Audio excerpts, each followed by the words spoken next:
Well, I think we got some interesting shit to talk about this week. I don't know. Do we? I think we do. Well, at least I have. We haven't talked about anything yet, so I know. Proceed. Good morning, good afternoon, and good evening. It is Justin introducing you to the Exhibition of Speed podcast this time. I'm Justin. Wow, radio silence. Gavin doesn't even want to complete the reverse intro. Well, because you kind of just forced the opening of this, I decided to not speak at all. Yeah, I could tell. Yeah, so I don't know, Justin. You take the show today. How about that? Sounds good to me. So, a couple interesting things that happened this week in my automotive life.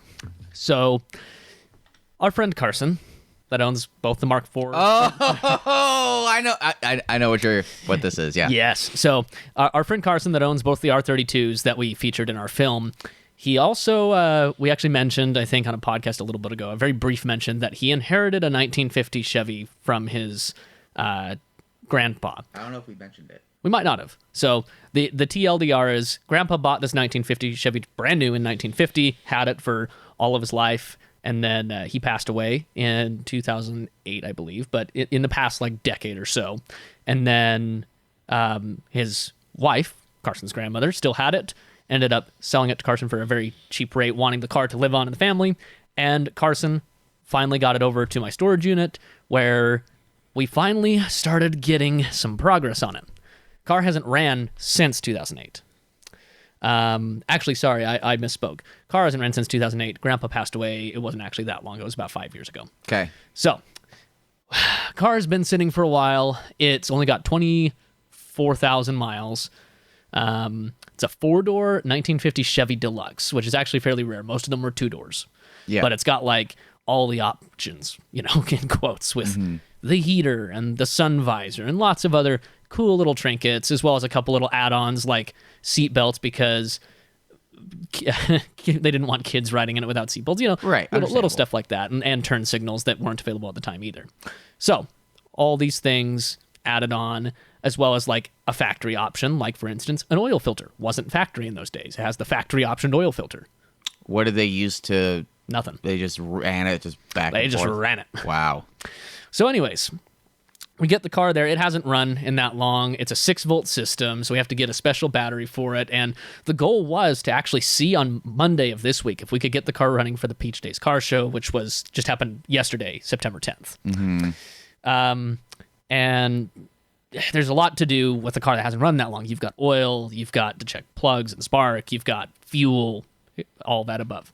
So we put it up, drained the oil, changed the filter, threw new plugs in, wires, kind of the whole 9 yards. And they also didn't have fuel filters in those days, but it does have like a little tiny inline filter that was added in, so you could like see gas flowing in or not. Mm-hmm. And it doesn't have an electric fuel pump, it has a mechanical one. So things take time to like get moving, especially if things aren't fully primed. So we got all of that done, started cranking, couldn't get anything, and weren't getting fuel and whatnot, but we could get it to run off of ether. So like we were getting spark, we're getting somewhere, which on a car that's been sitting for that long and hasn't driven that much. Well, on a car that is that old too. Yeah, is a good sign. So I bypassed the tank line thinking maybe it was clogged and ran it into a fuel can. And we got the damn thing started within like 10 seconds of switching the line over to a fuel can and running and idling, which was astonishing. And then we ended up, now that whole system was primed, putting the line back on from the tank. And we literally, within like 3 hours roughly, we had this car running. And it got me thinking, like, I've been a part of a few of those experiences, like digging some old cars up and getting them functioning again. And it's, to me, especially as a mechanical person, it's such a fun experience to sit there and revive something. It's just been chilling for so long. Yeah. And as well, we let it run long enough to get the heat up a little bit and make sure that stuff was still staying cool, because this was still on a 105-degree day, because, by the way, we just barely exited the Great Western heat wave. Yeah, I mean, I went on a drive yesterday morning. Yeah. And when I left Park City, it's always about 10-ish degrees cooler up there, but when I left Park City to go on this drive, is 55 degrees. If you went back 1 week prior, to and looked at Salt Lake temperatures, it was about double. Yeah. It was almost double because we had some. One of the days was 108, I think. We matched our all-time record. I know that. Oh, we had a week of broken records. So we broke daily records, but we matched our all-time like maximum that Salt Lake has ever been temperature record is what I'm saying. Really? Yes, which was 108. Okay, gotcha. Yeah, but we broke every single daily record in September. Yeah. For like a solid week straight. Yeah. Absolutely insane. Yeah. So we got this thing running, and amazingly, it was holding heat in the radiator, but the heater core was leaking, so we had to like quickly bypass that. But we basically got this done, dropped it on the ground, decided, fuck it, let's see if it drives. Yeah.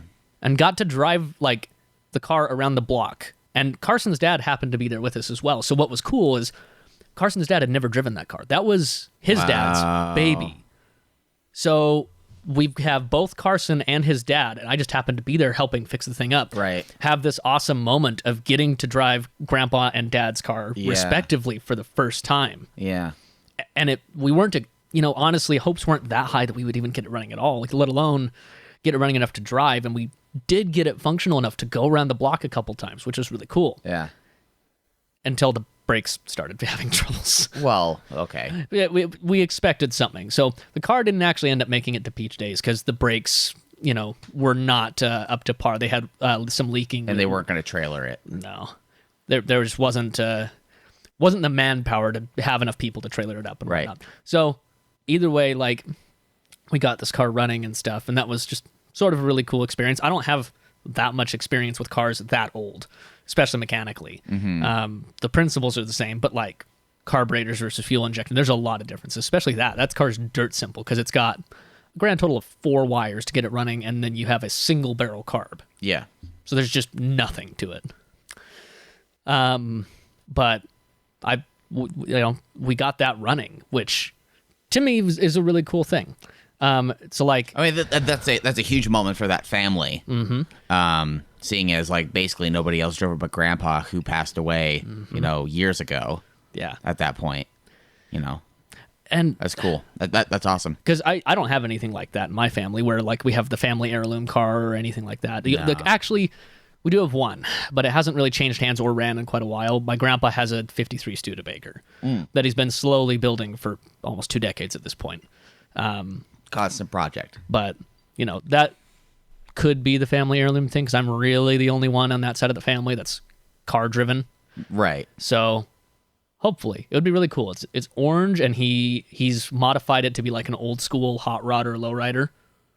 So I'm sorry, it's a Studebaker what? Truck. Okay. It's like a pickup. Gotcha. So he's built custom fenders and sides on the bed. He's built a custom tailgate, and Cool. He cut the front end of the frame off and put a Camaro front end on so we could actually lower it down lower. Cool. So like real old school, Yeah. truly manual hot rod type of shit. Yeah, and the only the closest experience that I have was I drove. So my freshman year of college, I had a roommate who was from Idaho Falls, whose dad was a radio, or I guess he is a radio oncologist. Okay.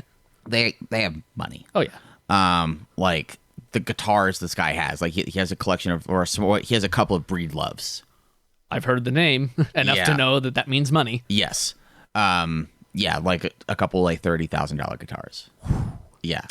Anyways, he has an F100 resto mod. Nice. That's like this beautiful burgundy with like this tan interior. Okay. Completely redone. I was told that the fender, I don't know if it was just the fenders or the bodywork. I think from what I recall, the fenders received 400 man hours alone of sculpting and pounding, and what's the old tooling called, where it's like the impact thing that like jump goes up and down. An English wheel.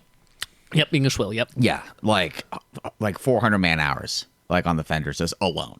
It had like a 400 cubic inch V8 in there. Yeah. And that truck came down to Logan once to see us, and like we checked it out, and Michael, my roommate, like went for a ride with his dad.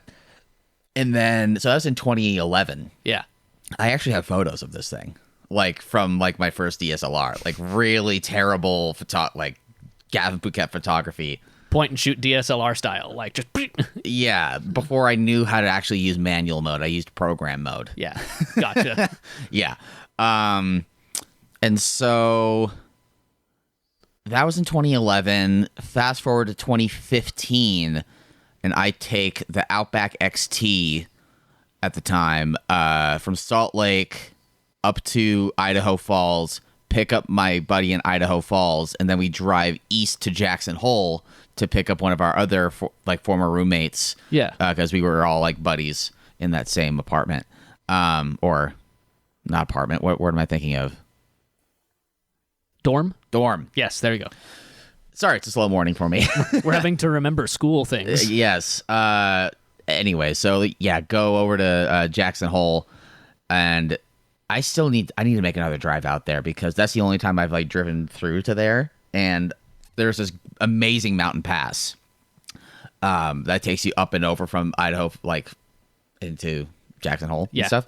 And I definitely burnt my brakes out in the Outback and continued to drive on warped rotors for like another year and a half. Jeez. Yeah, I don't know how that car just, didn't, burst into flames with my ownership. Yeah, that car took a lot of abuse. But anyways, on that trip, while I was up in Idaho Falls, I actually got to drive it. The truck. Oh, okay. Yeah, it was like this, it had like this Hearst style shifter, 4-speed, real upright position. Like, really upright, and like pedals were like super stiff. Mm-hmm. But like I kind of drove it in like a couple of straight lines and gave it the beans. Yeah. It was cool. It was neat, but like that's nothing like that at all, because that at that point is probably a $100,000 to $200,000 plus. Yeah, probably $200,000 plus resto mod. It was immaculate. So not quite the same thing, but that's at least if we're talking about old cars. It was an old F-100. Yeah, and so the Chevy was the second time I've actually driven a 3 on the tree. Gotcha.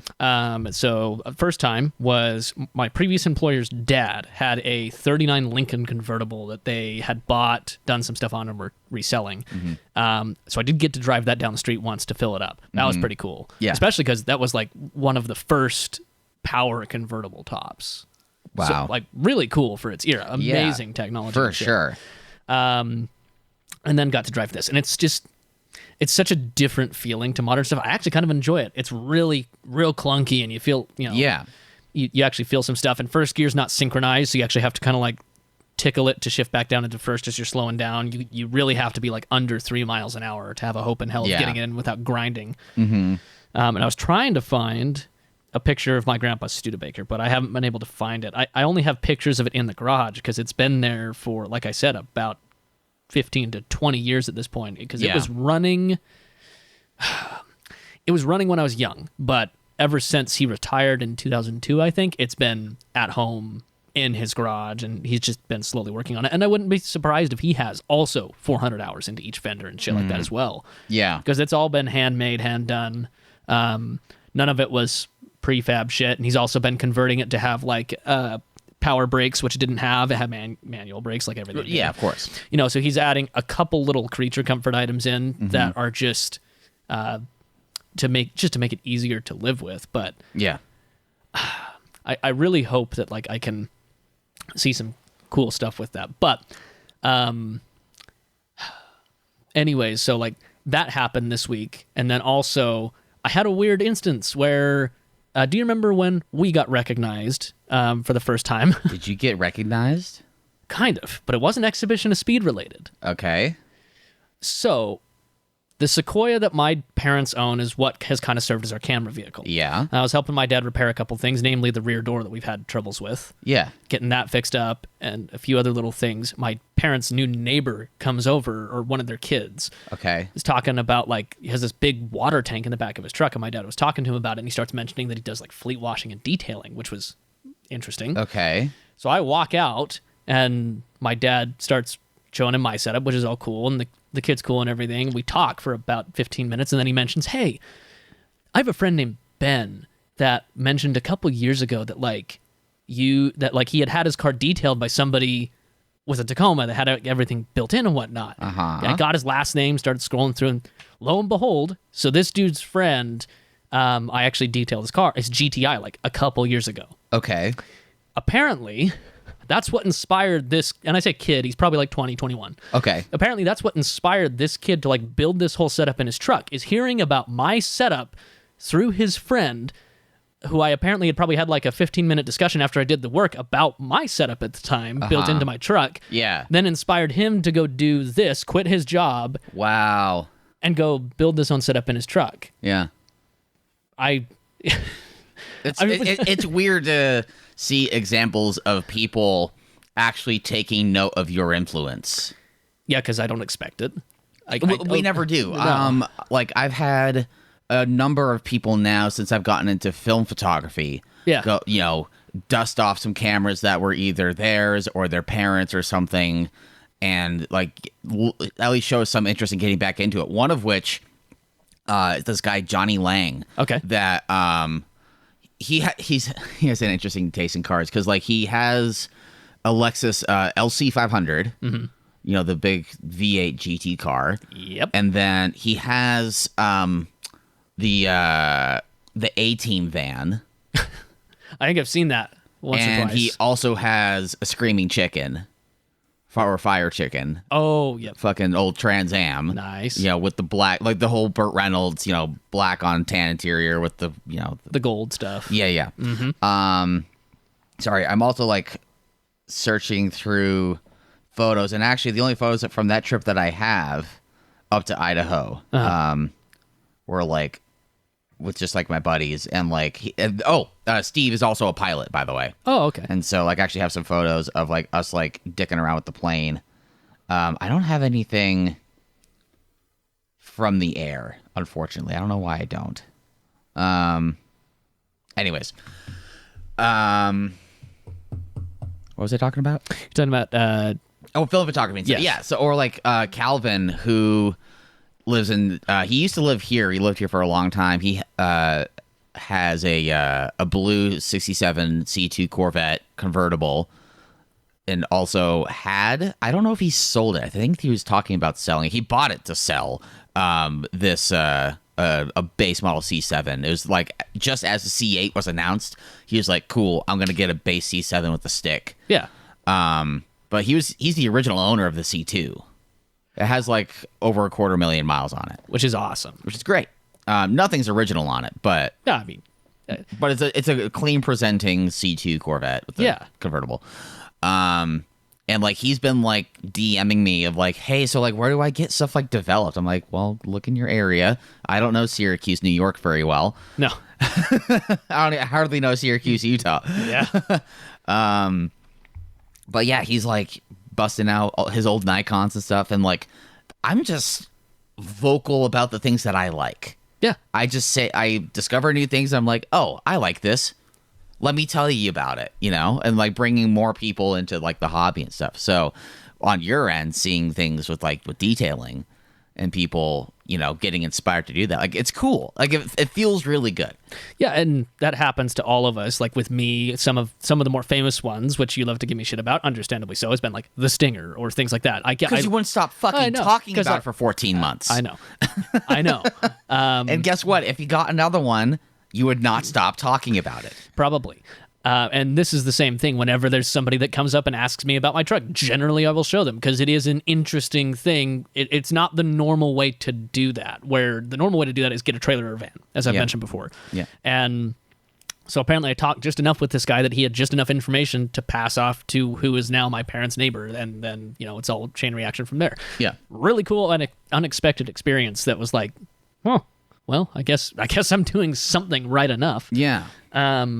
Which isn't always the case. You don't always have like moments like that. You never know exactly when you're talking about shit with anybody where it's going to go and who it's going to affect. And, oh, it's cool to see it at least affect somebody in a positive light. Yeah. More than just like, okay, work got done. Great. Thanks. Yeah. Kind of a thing. Yeah. Because he was saying he was working at Morgan Pavement and just decided, you know what? I want to go do something else. And that's where that all snowballed from there. Mm-hmm. But, oh, man. But I did actually mention, like, just earlier than this,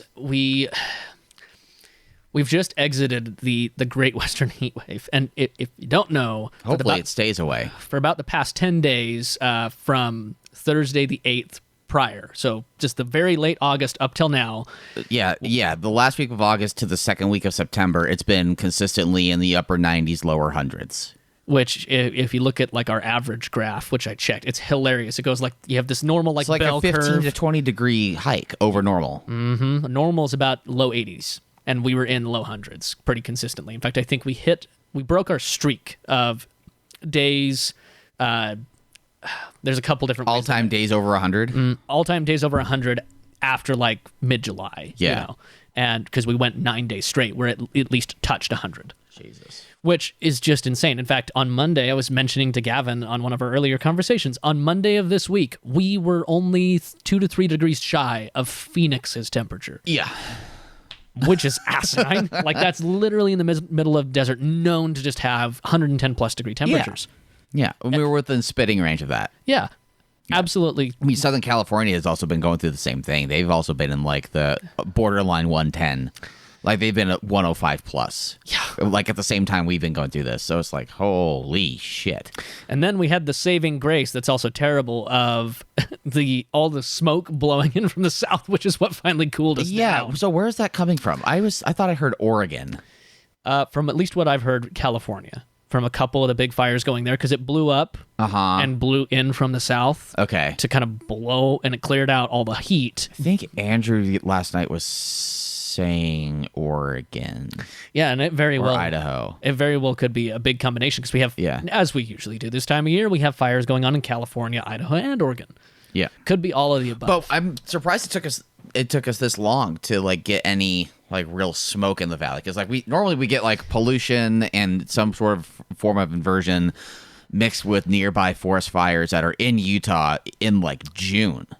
And that it's now well, we're recording this on September the 11th. Yes. And it's taken us until 2 days ago to get any kind of smoke, which blessing and curse. I don't know if it's still a great thing, but it's better than it's been before. And this upcoming week we're going to get some rain, and it's going to ideally clear this out for a bit. Yeah, we're supposed to get 3 days of rain: Tuesday, Wednesday, Thursday, potentially. Yeah. We'll see around. Well, it's looking at the 50% range, so it definitely means we're going to get rain. We just don't know how much rain we're going to get. And I was surprised as well when I was thinking about it. Like, okay, we've had, I think, 3 fires that I would consider major enough to be noteworthy, which was one down in Fillmore, one over in Tooele, and one up. It was up like. Well, there's a fire in Centerville after the 4th. Mm-hmm, that was the one. But that's actually kind of mild for us. Usually we have a few more. Usually, like, for instance, typically on the Davis County Wasatch Front, we usually have at least 2 that go off. We've only had the one. Well, there was just one up in Parley's last week, and I-80 was closed. Gotcha. My boss was actually on I-80 when it closed, and she was like, I've been here for 2 hours. Shit. Yeah. So I'm hoping that continues. I'm actually surprised with how dry of a year we've had that it hasn't been worse. It makes me worried also for Southern California because of how much, for how hot and dry it's been there this summer, like, comparatively to normal years. Mm-hmm. Like, fuck, are we going to get like another Woolsey? Yeah. Are we going to get another fire that basically completely destroys a great road? Like like the snake. Like the snake in 2018. That would suck. Literally a week after we were there. It was, yeah. Like, hopefully not. But sadly, California is always usually primed like a powder keg for that stuff. And then once you have this, it's the equivalent of holding a lighter. Yeah, I think you were the one that made that reference when we were there. And then a week later, it was like all the roads, like where Payuma runs through, Las Flores, the Snake, Latigo, Decker, I think, as well. Yeah. Like, all of that was just up in fire. Because I just noticed it was really dry. Yeah, and I've already made the decision to not go this year, partially because of fuel prices. Just, for me, like, I really don't make much money, period. Considering I have expensive tastes, expensive hobbies, I really don't make much money. So, seeing how gas prices here are similar to how they would have been that time of the same time of year that we would go in Cali in October. Yeah, like we're already living with that. Like that's already a lot for me. So like dealing with like $6 plus is like and driving down there, burning gas the whole way down there, then driving hundreds of miles of like really high paced, fast paced, driving, and then road tripping all the way back. Like that's gonna be a lot. It's gonna be probably double the amount we spent last year in fuel. Probably. Yeah, somewhere around. So, and that on top of like with how hot the summer has been, plus we have this other video that we're gonna be shooting in October. Like, okay, like let's just like hold off this year, and hopefully things will calm down a little bit more next year. And my car's in the same state that it was a year ago, so it's not like I would be learning anything more about my car. And we got to hit the California white elephant last year as well. The white whale. The Ojai Highway 33, which was epic. And so at least we got the redemption there, because we obviously didn't go in 2020 COVID things, and then got that redemption last year. Well, yeah, because for those that are listening, in 2019, October of 19. I put together this drive with some friends that live in the Southern California area and some friends that also came in from Arizona and Montana. Yep. We stayed at this Airbnb on the Pacific Coast, which was epic. We drove some of the roads that were in that area, but the point was to drive a road called the Highway 33, which spits you right into Ojai, on the north end of Ojai, which for those that don't know is, what, a 45-minute drive? Like north and west of Santa Monica? Maybe, no, like an hour from Santa Monica. Yeah. An hour plus. But so the point was to drive that road because that road, how I've described to people, is like for the Utah locals that know the canyons around here, it's like imagine East Canyon and Big Cottonwood Canyon are stacked on top of each other. And honestly, now that I think about it, probably even more so. Yeah. More than that. It was a long, epic drive. It's like a combination of like those two and then like Mount Nebo. Yeah, because it went after you get off the coast and turn right to go inland. Mm-hmm. You start going through this slight wine country where you're kind of winding down through these beautiful hills. That's the route that we took in particular, and I don't really even count that as the road, because the road starts once you get into Ojai, like into town. Like you go up from where that Shell gas station was. You go up the road. Yep. And a couple miles up that road is when it starts to become the canyon. Well, yeah, and my point is you go through that. You go through some more drier lands around some like little tiny lakes and stuff. You get to Ojai, you turn left basically to go up that road, and then you start canyoning like crazy, and it turns into much more rocky type of structures, and then you start transitioning into evergreen territory the further up you go, and then all of a sudden you just went from like wine country to desert to town to Rocky Mountains to evergreens. Yeah, the main idea was to let's see here. I'm looking at my map right now. We started in Malibu, took the coast, passed up Oxnard and Point Hueneme. Yeah, however you say that. Port Hueneme. And like the more direct way is to turn up at Ventura and head up, because the 33 technically goes to the water in Ventura. Yeah. But we decided to take the scenic route, and there's another road called the 150, which is called Casitas Pass. Gotcha. And the idea was to also go through Muscle Shoals, which I think we did. I think we passed Muscle Shoals. Pretty sure we did. Muscle Shoals, there are two different Muscle Shoals. There is one that's on the coast, and like another is like a recording studio. Yeah. And I think the recording studio actually might be there. It's like world famous, but anyways, yeah. So the goal was to do this epic drive in 2019. I had a Turode BMW Z4 that when I took delivery of the vehicle, the owner was not there. The owner's buddy dropped the car off with me and showed me through how Turo Go within the Turo app works, and homeboy who actually owned the car was up in San Francisco while we were down in Los Angeles. Yep. And once the roof was down in the car would not turn on. Yeah. Yeah, it is what it is. I'm kind of done laughing at the story now. Like, But fortunately, we got to, so that kind of cock blocked us from being able to do the drive. yeah, we were there for fucking 2 hours. Yeah, and finally, we were in Thousand Oaks in a Pete's Coffee. We were stuck and stranded, and everyone was pointing and laughing at Gavin for 2 hours. Yep. I was on the phone with the owner, on the phone with Turo tech support. I got a refund.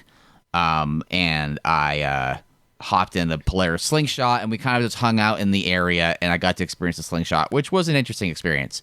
I was actually talking with a friend who had also driven a slingshot yesterday. This guy Mike, that we used to have a show called Moto Networks that we like filmed some things for, and we actually were able to corroborate, like, yeah, it's a decently fun thing. Yeah. It's not a good car. No. My argument for the car is like, well, people drive sports cars how they drive them like toys anyway. So might as well have a toy. Well, like, why would just have the toy? Yeah. Like, at that time, Lotus Elises and brand new Polaris slingshots were the same money. Mm-hmm. So it's like, well, getting in and out of a Lotus also sucks. It rides hard. You can't really go shopping. You're not going to go drive in the rain with it. No. You can't go, like, really shopping with it much anyways. Like, you can, but, like, why? Yeah. So just get a toy. Yeah, yeah. Anyways, so that's the whole redemption thing, because that happened in 2019. Then COVID happened, and then we waited until 2021. I was able to take my Fiesta down, and we drove the road, and that was... Well, it's not immediately after. It's actually quite a bit after I upgraded my brakes to the sport pads that were for the Fiesta that came from factory, but my car didn't get them. Yeah. And upgraded stainless steel lines with .4 fluid and good tires, and just, had a grand old time. And I wish we could go back this year so then we could do more of the LA canyons. True. Not the Malibu canyons. Yeah. And do more like in the Angeles Forest, because I've only driven ACH once entirely, and going up past there's a restaurant that used to be a restaurant that isn't one anymore, but they have cars and coffees there. I know you've mentioned it, and I don't recall the name either. Yeah, like Johnny Lieberman and Reggie Watts and those guys do a bunch of stuff up there. Anyways, here, let me hop on the Google Maps here, because I could tell you once I start going up the canyon. There's San Bernardino. Okay, wait. Okay. Oh, whoa. What is this? This is... Oh, that's San Gabriel. Hold on. Okay. What is this? Oh, that's GMR. I'm getting all sorts of lost here. Is it this? There's quite a few canyons to look at. You don't say. Really? It's almost like California's known for them. Yeah. It's almost like they live on a fault line. Which they do. Anyways, I don't know. And so, like, I've done that once, and then on our way back from the last last of these that we did, we drove for like 20 minutes. Yeah. And like took some pictures and like left town that day. So, yeah, I mean, this gives me the opportunity to, get some sway bars that I want, and possibly lowering springs. And I would kind of like a tune. I'm thinking a tune. Like, I've driven this car like pretty hard and nice. Yeah. For the past couple of years. I know what 200 horsepower feels like, and I would like a little more. Yeah. I just don't want to change like where the boost happens. I like where the location's at. Like the factory power band is really nice. Just turn it up a tiny bit. Yeah. No, just crank the knob to 11. Just slightly. 10 and a half. 10, okay. I don't 10 and a half. Good. Actually, well, the car's turned up to like 5 right now, probably. Yeah. Factory, like 5 or 6. So give me a 7. Yeah. I think 7 would be good. Okay. Because like these hybrid turbo like S280s and stuff that run around in like the full bolt-on E30 builds and stuff, or E85 builds, are like, that's like a 9. Yeah. And then like there are like the 11-second cars. Yeah. That are like, those are 11. But like where I'm at is like a 5 to 6. Like I'd like to get a 7. I'd like just a bit more.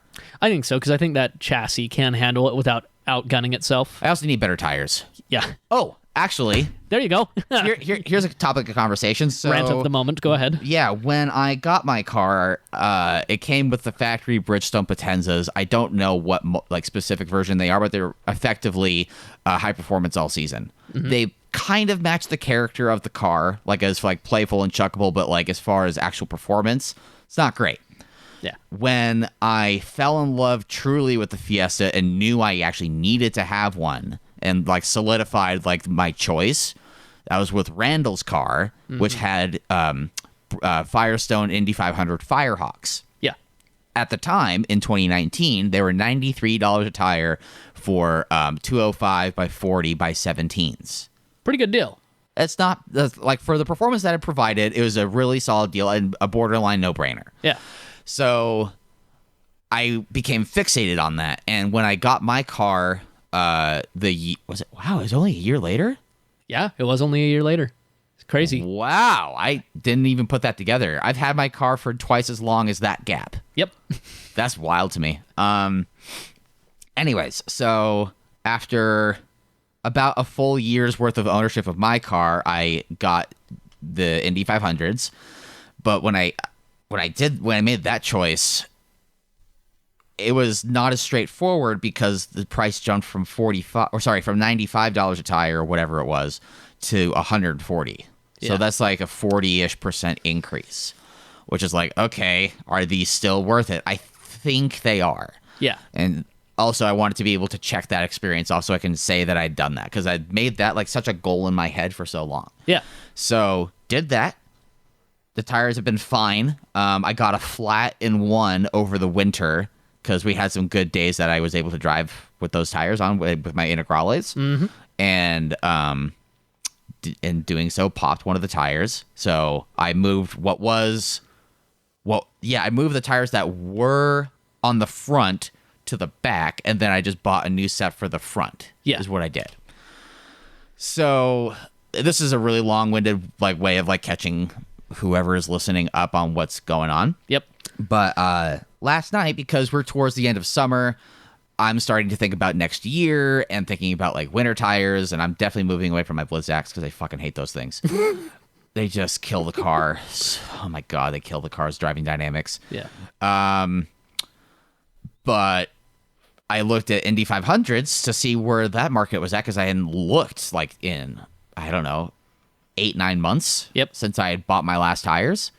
And they went from 140 up to 175. They've had a 75% increase in 3 years. 2 years, really, actually. Yeah. That Like, the fuck? things have gotten more expensive, no doubt. Like we all know that like shit's just gotten more expensive in the past couple years, but not that much. Right. Yeah, I think Firestone really became aware of like how people were, loving those tires. Mm-hmm. And they were like, oh, let's advance on this a little bit. Let's move on this. Let's extract some money. Yeah. So fuck to the no. It's a lot of money for some relatively small tires, like all things considered. Yeah, I mean, they don't hold heat worth a fuck. Yeah. They can't hold heat. They are medium okay when it comes to like cold weather or like wet weather driving. Yeah. So I'm like, okay, do I try to find something cheaper and get a worse tire? Do I try to go to like that $100 a tire realm? Because they were really the standout in that department. Like, do I do that or do I swallow the big red pill or the big golden pill and go Continental and get the Extreme Contact Sports? Because you've had those tires. Yeah. I drove a C6 Corvette. Was it last weekend? That was last weekend. Yeah. Feels like longer, but a C6 Corvette that had a bunch of mods on it, but that had Extreme Contact Sports, and that felt great. Yeah.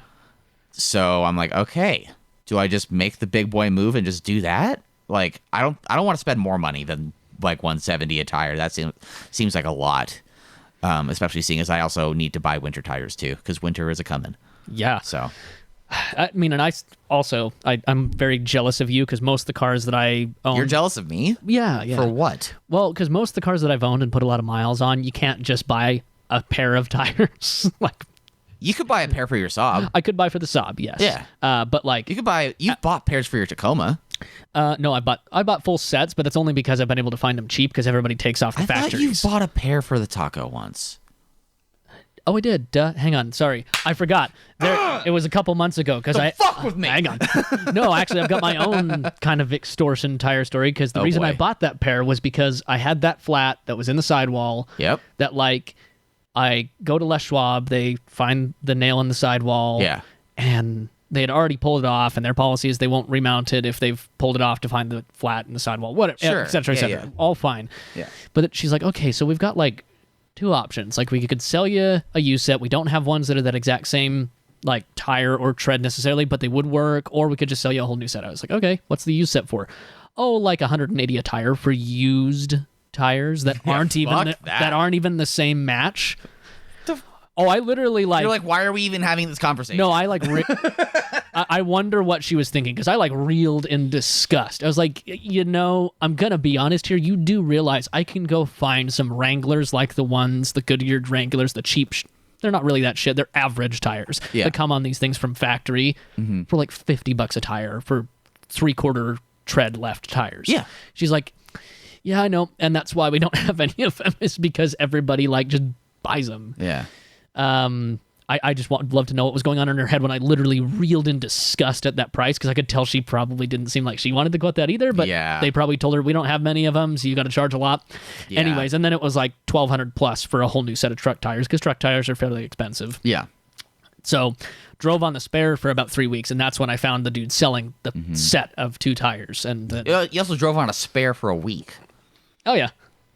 It's a full size spare. It's full size spare with the exact same like tire. I think that does need to be mentioned. Yeah, literally a full size spare with the exact same tire that was on the rest of the truck, and then just had them do a big swap-a-roo. So now my spare has a newer tire as well that's been rotated. Spare wheel, yeah, that's been rotated into circulation. So you're right, I did buy a pair for that, but that's the only time I've really done that because with my Audi S6 wagon, with my Audi URS6, with my Stinger, like most of the cars I put most of my miles on. You gotta buy all 4. Yep. And on top of that, they're also all big boy tire sizes, 245 plus with 45 ratio sidewalls or less in the Stinger's case. Yeah. Oh, can you actually pull up Tire Rack? I just had a thought of what if I got 215s instead of 205s? That's actually a good question because I don't know what Extreme Contact Sports price and size wise, because the other reason why I didn't buy ECSs on this most recent round of tires is because of they're not the same size technically. They're 205 45s by 17s. Yeah. So try 215. I guess 45. That's gonna throw me off even more. It might, yeah. Doesn't matter. Yeah, we'll just throw that in. Boop.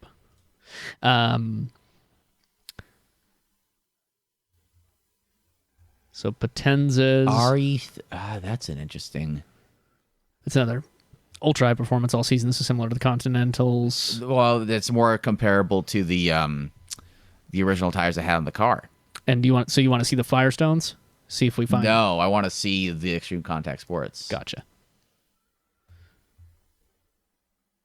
So one. Oh, DWS 06. So that's not the same. Yeah, they're close. So this is the difference between like. And I don't want that. I would actually say consider this because I know you would. Yeah, that's not what I want though. I'm not getting that. Okay, fine. Because those are the sets I've had on most of my things, as well as like.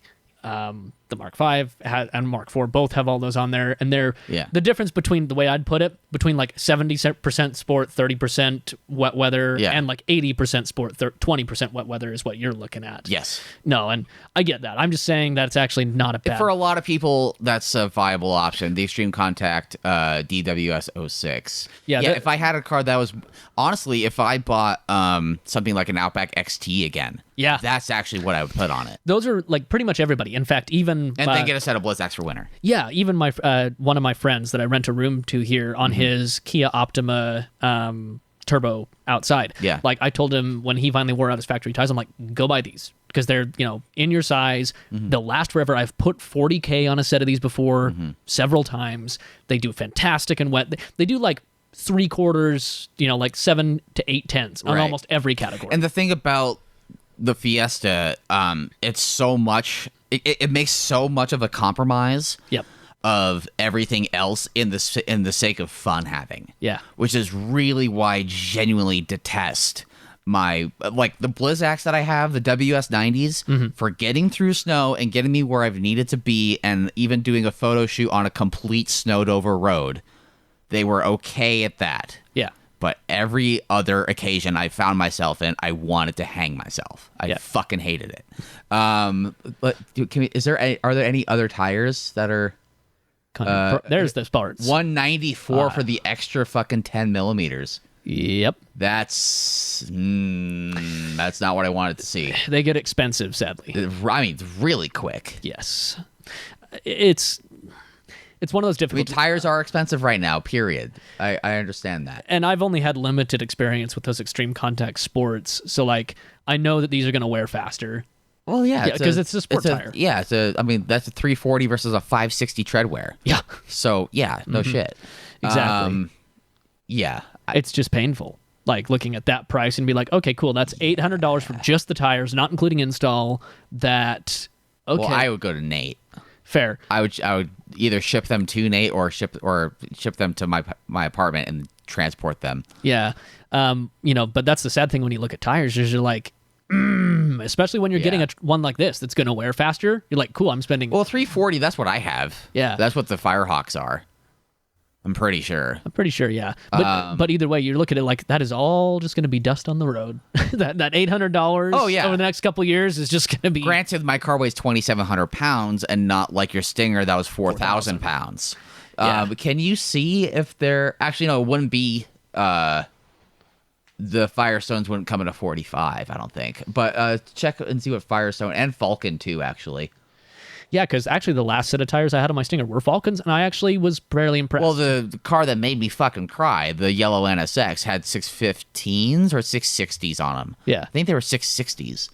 Let's and do that's a that. 200 tread wear tire. Just scroll down. I was just going to go to category and like actually Performance. select. Extreme Performance Summer is what I'd like to see. So, yeah, I mean, those are 200 tread wear. That's not bad. Holy shit.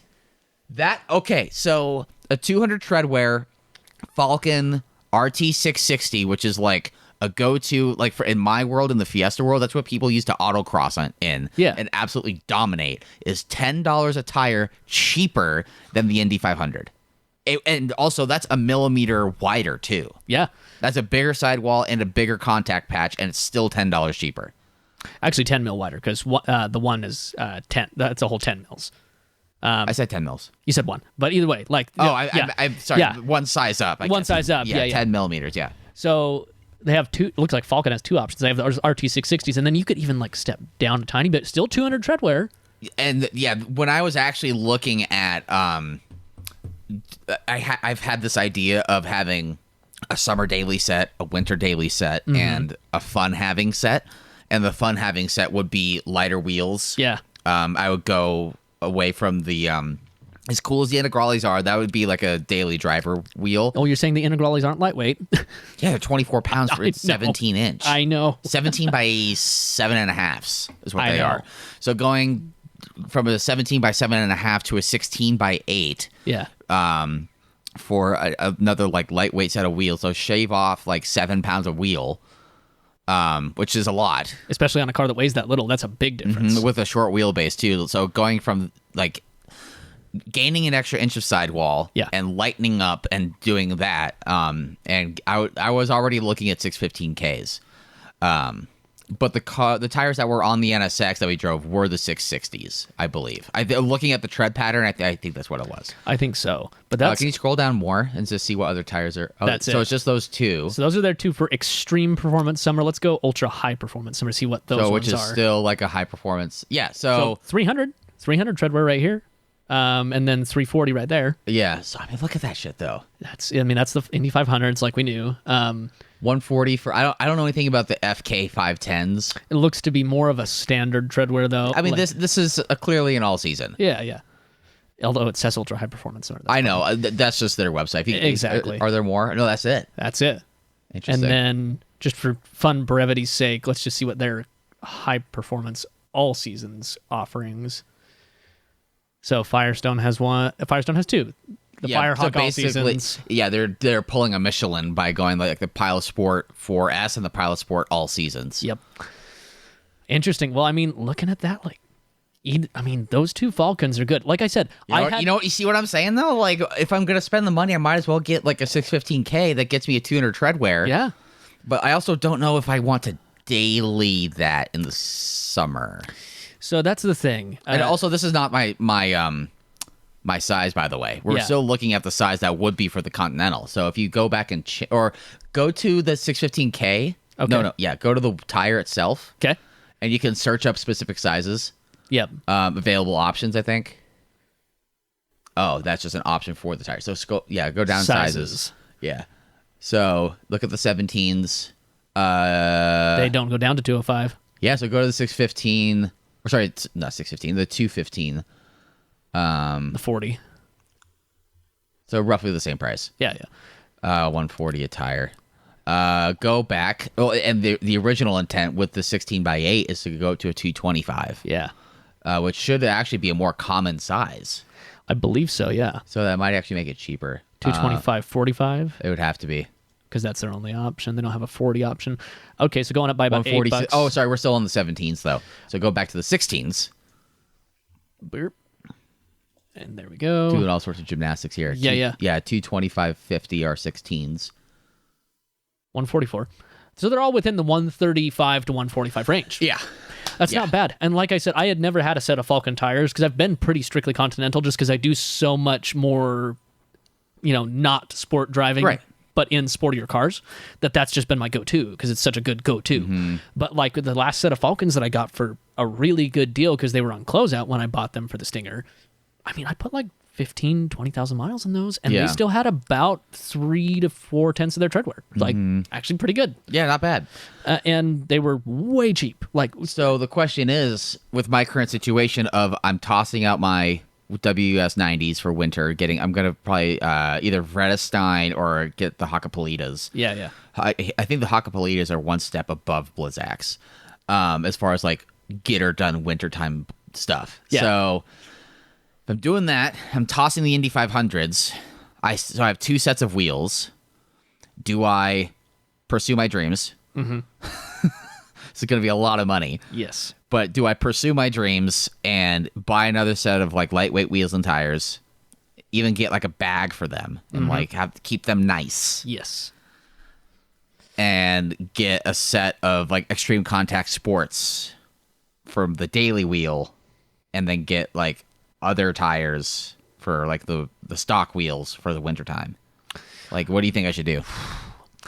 I think that would be cool because I know that's the difficulty with you is your attraction to that car is very much about how it feels, and so obviously having snow tires is going to kill that, as you've already discussed. Well, having true snow tires. Well, there are other true snow tires that might not have as soft of a sidewall because there is like a half-second delay of inputs with how that car reacts, and like with it being such a short wheelbase and so lightweight, I mean, such a direct car, it like really ruins the experience. Yeah. The difficulty is, I think you should go for your dreams, but it's the question of if you're willing to spend $2,000 to do that. Oh, at least. Yeah, easy exactly. $2,000 because for the wheels and tires that I want, actually, I think installed it would be closer to $2,500 because it's probably like $1,800 just to do that. Yeah. And then I got to buy tires for the summer daily. And then I got to buy winter daily tires. But you could do this in steps. So for instance, it wouldn't happen all at once. Obviously, yeah. You could buy those Continentals going into winter right now, put them on the Integrales, which is where you want them to end up anyways. Are you talking about the ECSs, the Extreme Contact Sports? Yes. Okay. Because then at that point, you've got that portion done on a good set of tires that will get you through the winter. And, when your Firehawks are like starting to get a little, Wait. So the Firehawks are on the Integrales right now? Yes. You'd buy the ECSs. Okay. Put them on the Integrales because that's where you. Yeah, because for summer daily stuff. That's where you wanted them to end up anyways. So in this then dream. I have stock wheels with what? Stock wheels. Sell them with the Blizzax because then you use that I have a money. hole in one of the Blizzax. Okay. See if I'm going to toss the Blizzax, I think. Gotcha. There might be a chance of like seeing if somebody has. There might be enough of a thing if you can find somebody with a Blizzax to throw on there and then sell them as a set. The black. So I have a set of black stock wheels. Yeah. They are fucked with curb rash. So like a if I'm missing a tire, so if I have 4 wheels and 3 tires, Yeah. I could maybe get $300 for that. Maybe. And that's what I'm saying. Maybe if we try to find like one spare tire that somebody has that happens to be the Blizzax and match them. It's just a thought. Oh, Then you okay. could sell it as a whole set Okay. to somebody because somebody who's buying a winter set, they don't generally give a shit about the curb and whatnot like that. It's more just Right. buying a full set of winter tires. Then Yeah. use that to funnel in to get the new wheels and tires before next summer. So you get through the winter, But I still don't have Blizzax to get through winter. but you don't. But you were just mentioning you don't want Blizzax to get through. Well, I don't have any winter tires at that point, period. True. I still need winter tires. Okay, maybe then you put the ECSs on the Integrales. You just keep the Blizzax through the winter and then sell them. I still have 3 tires, so I have to buy. I either toss out 2 of the tires that I have because I fucked one and I don't need Yeah. 3 tires. I need 4 tires. So Yeah. basically, do what I did before with the Integrales and the Indy 500s. Toss out 2, get 2 new ones, put the new ones on front, and put the old ones in the back. Yeah. And have the tires that I don't particularly care for Yeah. to get me through winter, which I could do. Good. Yeah. I also have been wanting to repowder coat, take them up to our buddy Nate and have powder coated a silver and Yeah. make them, because I actually prefer the look of the silver wheels, and my car came with silver wheels, but they were also like paint chipping like crazy when I bought the car. And I just wanted the car. I didn't care about the wheels. Oh yeah. So that's been and like to do that, it's like that's $400. Yep. And then get another set of tires, like another like $600. Yeah. So like that's $1,000 right there. Yeah. And then No, I know. There's no matter what way you skin for the something cat. so it's- inconsequential, this is a lot of money. yeah, it really is. There's no matter what way you skin this cat, it's going to be painful and annoying, like Yeah. all around. Yeah. I don't know. That would be what I would do is just buy a whole new set of tires to throw on to the Integrales right now, the ECSs, and then try to find a used Blizzax that match those current Blizzax so you have a set to finish through winter for the times that you do need the snow tires. Yeah. And then at that point, Oh, and just be on ditch the 'em. ECSs for basically all of winter until Yes. it snows. Yes, and then ditch. That's still not good for those tires, though, to be that cold. Yeah, true. Like those like higher performance tires, like yeah, you can run them. They run a higher risk of cracking. Yeah. Because that compound is genuinely not made to handle forces when it's 45 degrees and colder. Yeah. But then, you're only running them for that one winter. I don't know. I don't know if there's necessarily a right answer because what sucks is that with true snow tires, no matter what, there's going to be some. But there are some that are better than compromise. others. Yeah. WS90s are not the only snow tires that exist. Oh, for sure. Believe So- me, I had the favorite set of snow tires I ever drove on was a set of Pirellis. The Scorpions? I think it actually predated the Scorpions because this was a while ago. Okay. But they were. All I remember is that they were studded and they fucked. Well, because they're studded. There was nothing that got in the way of those things. Yeah. Didn't matter. Granted, they were also on a bang boat of a D2 Audi A8, but still. Fuck yeah. I mean, so that thing would tow a Jeep, I swear to God, with those I'm tires. sure it would, actually. Yeah. I'm sure it would. But it didn't feel like a major compromise with those tires. Mm-hmm. But yeah. I don't know.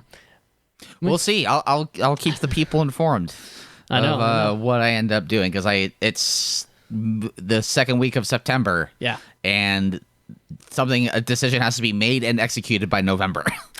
And we have things going on. Yes. So we'll see. Well, maybe to round this out, I had one last thing that I wanted to have a discussion between me and you. How long have we been going for? About an hour. Okay, cool. So, this week, sadly, to some people, the Queen has passed. Oh God, I saw some absolutely fire tweets. I did too. Well, you didn't see the ones that I saw because I know you don't follow Noel Miller, but oh my God, he went fucking off. Yeah, like the first tweet was R.I.P. Bozo. The second tweet was a retweet. I have to pull up a conversation I had with somebody because I sent these over. I had a notification panel on my phone of like 4 tweets like back to back. He went like boom, off. boom, boom.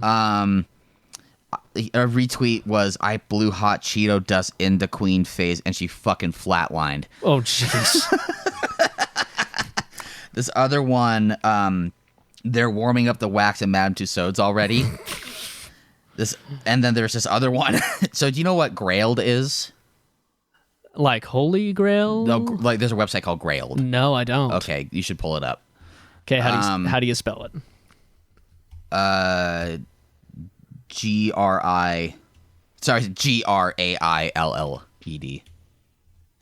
Grailed. Or maybe not 2 L's, maybe 1 L.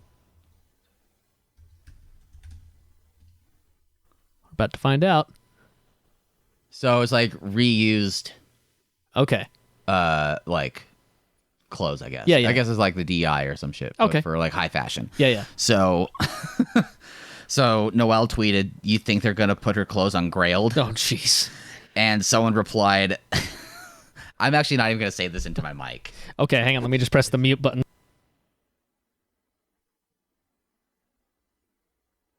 Oh my God. You didn't hear that, but there's a good reason. Wow. Yeah, I fucking lost it when I saw that. So anyways, either ways, where I'm going with this R.I.P. the Queen. Neither of us are monarchists. Neither of us are supportive of monarchy and everything. mean, It's what it is. I mean, it doesn't mean anything. It doesn't apply to anything. And they don't have any real power. Especially at this point, even the Britons don't believe that she has real power. She's done quite an interesting mix of good and not so good things in her life. She's a very weird character. She's been around a long time. Yeah, she's done a lot of shit. She was a bit of a petrolhead, though, which was kind of cool. Yeah, she drove old Land Rovers and shit. Mm-hmm. Actually, even requested like a manual V8 Defender Land Rover after they had ceased offering that. Which, anyways, because she drove that in World War II when she was a medical mechanic, like nurse person, like. Pretty cool. Mm-hmm. Where I'm going with this is like I was thinking about all this shit that she's owned and the fact she was a bit of a petrolhead, and like neither me or you has had a ton of experience with British cars. We've just had like little blips here and there. Yeah, we've done minis. We haven't done anything with old Jags. I've driven newer Jags, and you've driven a newer F-Type too. What British car that you haven't driven yet intrigues you the most to like want to try out? Ooh, that's a good one. It has to be one car. You can name several. Like what's a short list? Well, the first thing that actually pops to mind is an MGA. Yes. And I say that because my dad had one when he was like in his late teens, early 20s. I think he was late teens. And he was driving from Park City to Colville. For those that live in Utah know where I'm talking about. There's a squiggly highway that runs in between the two towns. Yeah. And so this is in... I guess it would have been in the late 60s this would have happened. My dad was born in 51. Yeah. So I think it was late 60s or maybe early 70s. But this car was like a 61, I think. It was red. Okay. And he was driving it through. I've told you this story before. Mm-hmm. He popped a tire and it rolled 3 times with him in it.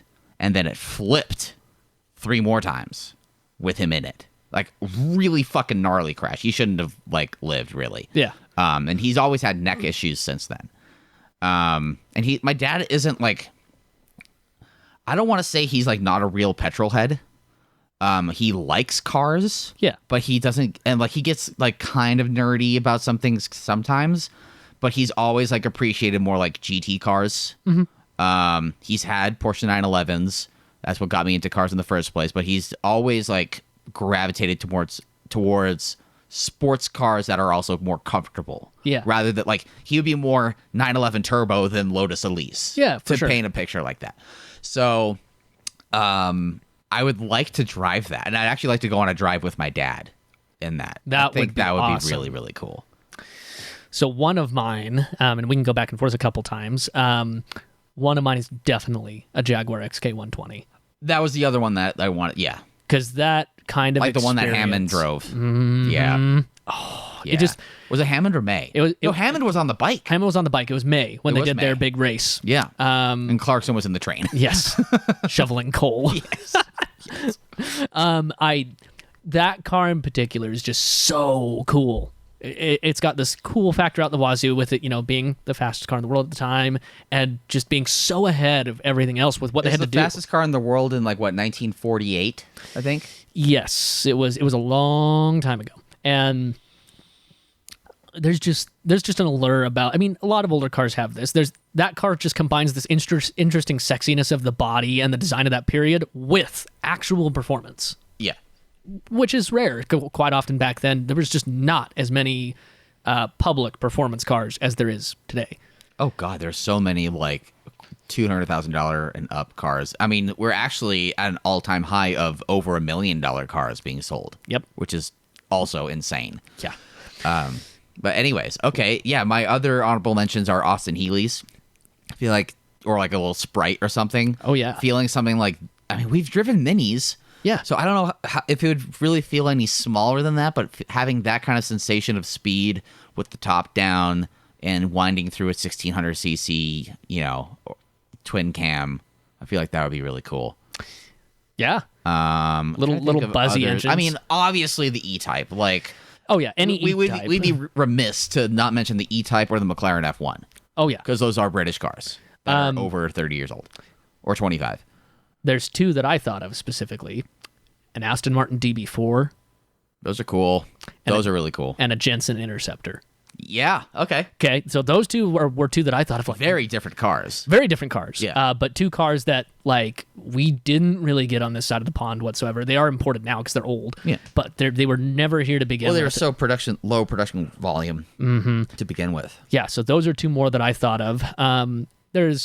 We've gotten quite a few Lotuses, but I think it would be cool to experience a very clean twin-turbo Esprit. Yeah. That would be a really cool car. Yeah, twin-turbo Esprit or an S1 Elise. So it's the Elise that we are just now getting here. I do want to drive more low-tie. Yes. I want to drive the Evora GT/400. They're kind of one and the same as far as I know. I know somebody with one, and I'm sure he would argue against me, but yeah, my recollection is they're mostly similar. I'd like to drive, the Evora GT, the Exige, like a supercharged Exige or a supercharged Elise would be awesome. A first-gen Elise, before, because we got the second gens here. We never got a third gen. The second gen, luckily, spanned over, a pretty long production, I think, for what those cars could have been. Because they came out in 04, 05. Yeah. And then went to 09? It's a little or 08. Yeah. It's not a 2-year thing. It's a 4-year thing. So there's that. And then, old Esprits, like the Esprit Turbo. And there were some other crazy weird Lotuses from the 60s too. So there's a lot of those, which a lot of those Lotuses, the Carlton too. Those are rad. So a lot of those Lotuses from the 60s share similar things to a lot of the what are they called, the kit cars that are now available today. Caterhams. Yeah, they were one and the same. But I did think of another one, totally different brand and a little more modern, but Ariel Atom. That's British. Oh, I never even thought about that. Yeah, I didn't either till I looked it up just to make sure. But yeah, we know a guy. Shout out Garrett in the Bay Area. He used to live here, but technically any of them that you buy in North America are assembled in North America under a different license, but it's the same thing effectively. I wonder if you and I made a trip to San Francisco. Yeah, if we'd have a go. So Garrett, get at me. Yeah, exactly. There's that, and then I've always had, and I know you don't necessarily agree with this, I've always had a weird thing for Jaguar XJS V12s because I just like long hood, cruisers like that. Yeah. It's not something. They sound amazing. Yes, and that's really my thing. Is it's I wanted to get one of those because they came with a trash 3-speed auto from factory. And just take one, modify it to tune up the power a little bit more because they were really detuned just to be a cruiser car. Well, one of my favorite cars to drive in Forza Horizon 4 was a modified XK12. But take one of those and tune up the engine and replace the trash 3-speed automatic with a proper 5-speed. Yeah. And just make it a crazy GT cruiser with more noise. Because I think that was the big downside with those cars is they were kneecapped by like stupid emissions, stupid detuning, stupid 3-speed. Yeah. Like, they really took away a lot of what the car could have been. I would love to have one in like a bright red or like Megan's TTRS that we shot. Yes. Imagine like a perfect blend of orange and red and have a straight pipe coming out of it and be completely antisocial. Yeah, because they're fucking loud, but they sound fucking amazing. Yeah. It's kind of sad that those cars, that engine only really lived on a few Jags, and it never really, outside of like actual motorsport stuff, in like on the road stuff, it never really ever opened up its pipes because every car it was in, it was quieted down at least a little bit. It was in the E-Type Mark III. You could get the V12 in there, but It's the same V12? Mm-hmm. Cool. Same iteration, like generational iterations where they took that from there, they fuel injected it, and then it ended up in the later cars with Bosch fuel injection that caught fire and, normal Bosch things. Yeah. Wait, so the block and like pistons and stuff would be the same, but would the heads be different? No, I don't believe so. Gotcha. They're all single overhead cam. Gotcha. They're all similar to like the Jaguar Straight Sixes, where like basically the Jaguar Straight Six from the 60s. Did they pull a Volkswagen and just put two straight sixes together in a V? Effectively. Okay. But actually the Straight Sixes were all dual overhead cam for the most part. But when they put the so not then. Yeah, they swapped heads. Okay. The V12 stayed single overhead cam for just packaging reasons because it's a big, fat, 90-degree V12 that just doesn't fit in things with dual overhead cam. Anyways, but either way, the straight sixes, how they continued on all the way through the late 90s, the V12s were the same way. They continued from the 60s all the way through the late 90s where there's a ton of almost Chevy 350 level interswappable parts. I'm sure. Shit like that. Anyways, that's been one that I've always wanted to toy around with because they're still so stupid cheap. Like, yeah, it's one of those ones that, oh yeah, you'll find them on the side of the road all day for like $4,000. Even today? Mm-hmm. Wow. Because unless you're looking for an actually good example, which on Bring a Trailer will sell for like 15 to 30, depending on what it is. I'm waiting to see one on Bring a Trailer or collecting cars because that's also British run. Yeah. Was it Ed Love and Chris Harris? Mm-hmm. I could totally see one going on there. It's like selling for like 50, and then like everything else is like, oh fuck, well now it's too late. Now they're all gonna go for 20 to 30. That's that, and I'm trying to think. I still want an experience as kind of a final note, and I don't even have. Actually, no, I do have one specific car. I want to experience a Bentley Brooklands.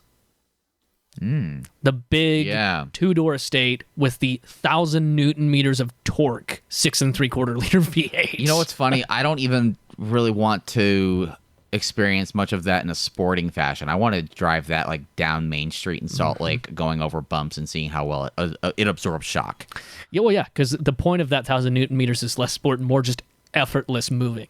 Yeah, and that's why I want to experience it, because the Bentley Brooklands was also, it did have some BMW influence, or that was Rolls-Royce. Volkswagen. It did have some Volkswagen influence, but not much. That was basically the last true quote-unquote what kind Bentley of key model. did it have? So I believe with the Brooklands, because I know the Continental had the Volkswagen key. So yeah, the Brooklands, which I believe ended in 2010, being the last year, was one of the last ones that had very little Volkswagen influence. I'm not sure of the key that it had, but since it started way back in the 90s, and even the modern ones were not built on a Volkswagen platform. Just search this page and just search for Volkswagen. Let's see. True. Search the page. Should be Apple F. Let's see. Command F. Command F. There we go. There it goes. Yep. It's the same thing. Yep. Volks. And that's just saying it's a subsidiary. But there's nothing else on the page that says anything about Volkswagen. Because that was, again, one of the last true ones, because it was, still had the 6 3/4 liter V8, but twin turbo at this point. Right. And just, I remember watching the Top Gear review of this car, just being like, that thing looks fucking cool. They're cool. 6,000 pound boat with 1,000 meters of torque that just, it just, And again, that's actually the same one I mentioned with the radios, where he was trying to radio out from the Brooklyns, and like it was blocking enough of the radio waves that he couldn't really get good signal. That was one, and I also want to experience a proper old school Rolls Royce. Yeah. Not really a specific type, just any proper. So old not school Corbin Rolls Royce. Goodwin's turbo diesel swapped. No, I would love to experience Panamera wheels and what kind of gearbox did he have? He did some sort of manual swap. Yeah. I mean, I would love to experience that too. Don't get me wrong, but a proper version of that car that hasn't been Corbined. Yes, that hasn't been Corbined. That's now going to be a term. Yeah, I think it has been. As cool as that is. Zero fucks given. Exactly. As cool as that is. I would like to experience those because that was for the longest time. Britain was basically three things: small minis, small sports cars, kind of like the MG, like you talked about, and big luxury.